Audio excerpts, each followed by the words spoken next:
What's up, everybody? My name is Patrick Onochi. This is Engineering Cannabis. I'm your cannabis engineer, your informational weed man, and today's topic is the Asian market and the cannabis industry itself. So, in previous videos, we've talked of different continents. We've gone to the European continent, and also gone to the African continent, and see the relationship between the cannabis industry and each of these continents.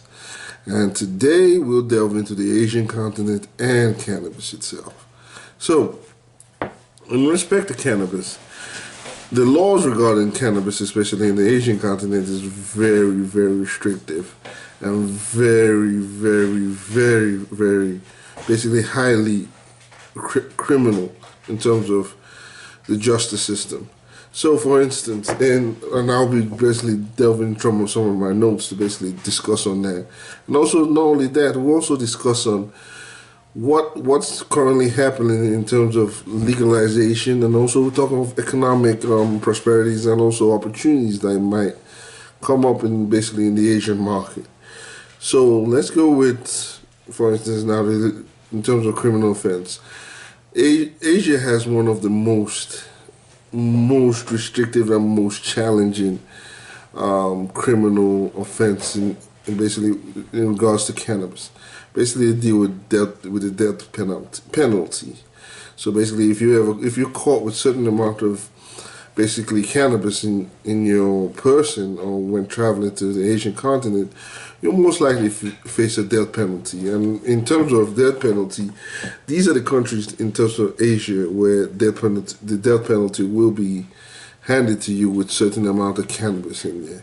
So countries like Indonesia and Malaysia, they do basically have death penalty associated with basically carrying any form of cannabis, and this is cannabis with a stated amount of 200 grams. So if you have a stated amount of 200 grams with you of cannabis in Malaysia, you will be sentenced to death. So there's a lot of restriction in terms of cannabis use in terms of Asia and all that, and there isn't any medical approach currently going into in certain Asian countries. So currently, and the funny thing, even in China, it's still highly illegal. But the funny part of that, it's highly illegal, but they contribute to 50% of the export of hemp. Basically, hemp is a cannabis form where the THC level is approximately 0.3%, and it has basically a high level of CBD. And they contribute to 50% of the world export of hemp and CBD. So that's a highly market. They are basically being sought after. So China is in the CBD market. And if you go to certain if you go to MSNBC and all that, you will see some of documentaries and also some news reports where you can see some manufacturing plants located in China where they produce pure CBD. And they are basically, again, 50% of the world export of CBD hemp comes from China, and the rest comes from Canada. So it's a huge market which they're playing in. So where they're providing 50% of the world's market, but it's still highly illegal to grow or cultivate any form of cannabis in their system, but they still provide 50%. So you see the hypocrisy on that. So recently, still with China being high export of CBD, we still have some countries now exploring medical cannabis use. Such countries as Thailand, which Thailand has basically legalized medical cannabis in 2019. It basically legalized medical cannabis in 2019. South Korea also basically legalized medical cannabis in 2019. So the use of medical cannabis has been adopted into two countries in Asia, which is South Korea and also which is Thailand. These two countries basically adopted medical use of cannabis in their countries. Then Japan basically now started research on Epidex. Epidex is basically it's used for epilepsy, childhood epilepsy, and it is basically a cannabis-based drug that is basically used in epilepsy. And Japan is now looking into research and then trying to allow that drug basically being used in the country itself for tackling childhood epilepsy. So Japan, they've not adopted the use of cannabis itself, but they are moving into research phase. And so and the rest of Asia is still illegal. So, but the big takeaway from this is first is China. China, even though it's highly illegal, still produces 50% of the world's hemp and CBD use in the world. And with that basically provides opportunities. And with China now exploring different markets, not only markets in Europe, it's also exploring markets in Africa. And with that, we also know some of the African nation also has a lot of potent cannabis growth in there. And also they're also looking into medical cannabis, such as South Africa. So China is basically situating itself as one of the high, we're going to be situating itself as a high producer of cannabis, CBD medical, and also high producer of making medical devices. So they are situating themselves into the market to be the biggest exporter of both cannabis, and once it starts getting legalized and basically in coming up in legalizing high THC and high medical cannabis, they will soon start supplying high grade medical cannabis and also high grade cannabis recreationally all over the world. So they are situating themselves. China is situating themselves as being a global leader in basically supplying high grade cannabis throughout the world. Basically they're building a supply chain around the world to be a global leader in cannabis sales. So the United States is still falling ahead since it's not federally legal, and China is not federally legal, but they are still supplying cannabis, and with the FDA, cannabis with high CBD and low THC.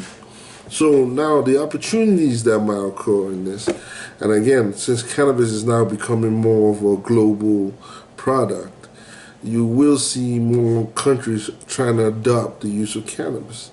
And with the use of cannabis, you see countries adopting into the different areas from how their food and their medicine.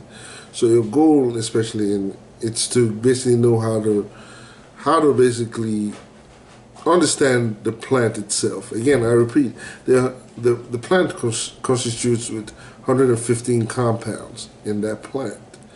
And with 115 compounds in that plant, there will be numerous uses of that compound. And that as more research is going to be going on. Again, since China has also started looking into research too, and looking into research on these compounds too, and seeing how these compounds affect the human body and the endocannabinoid system. So they're trying to lead into the research of these compounds and also lead into research of the supply chain of cannabis. So the more research they have, the more knowledge they have on the plant, and the more applications they can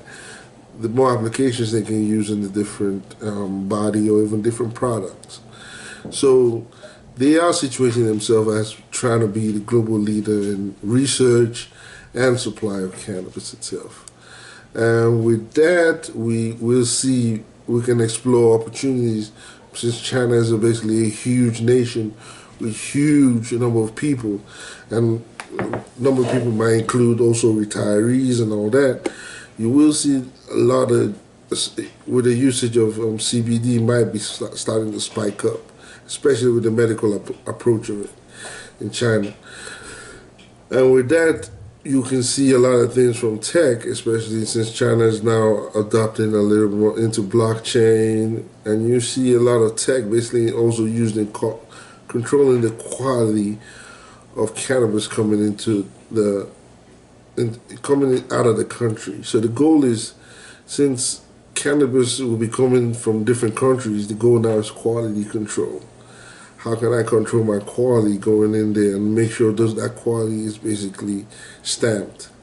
Blockchain technology is also going to be a part of it. And dealing with logistics, you also need AI, and you also need machine learning to basically automate your logistics systems. And since you're dealing with cannabis, you will always need quality control. So all this will be intertwined in basically cannabis itself. And once it becomes federally legal in the United States, that will be a crop that basically now will be in the exchange market. So the opportunities are endless in terms of logistics, in terms of knowledge of the plant, in terms of research, and in terms of supply.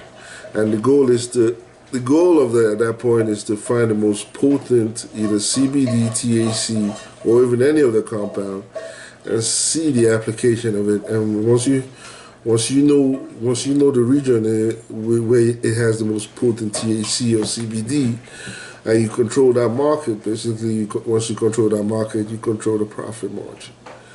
So again, Asia is growing, even though it's still highly illegal and some death penalties exist. China is coming up with research. China is basically now the 50% worldwide leader of export of CBD and hemp. And more, China is basically encroaching into the area of cannabis in terms of research, supply chain, and other aspects of cannabis in the cannabis industry.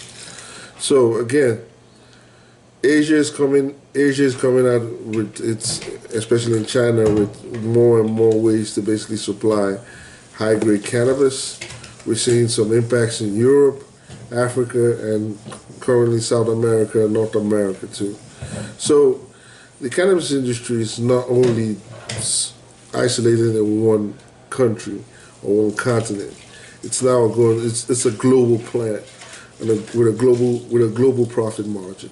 And the goal now is to find out how to basically not only regulate it, but also how to get involved in it and make it more profitable. Again, my name is Patrick Onochi. I'm a cannabis engineer, your informational weed man, and I'll see you in the next video. Peace.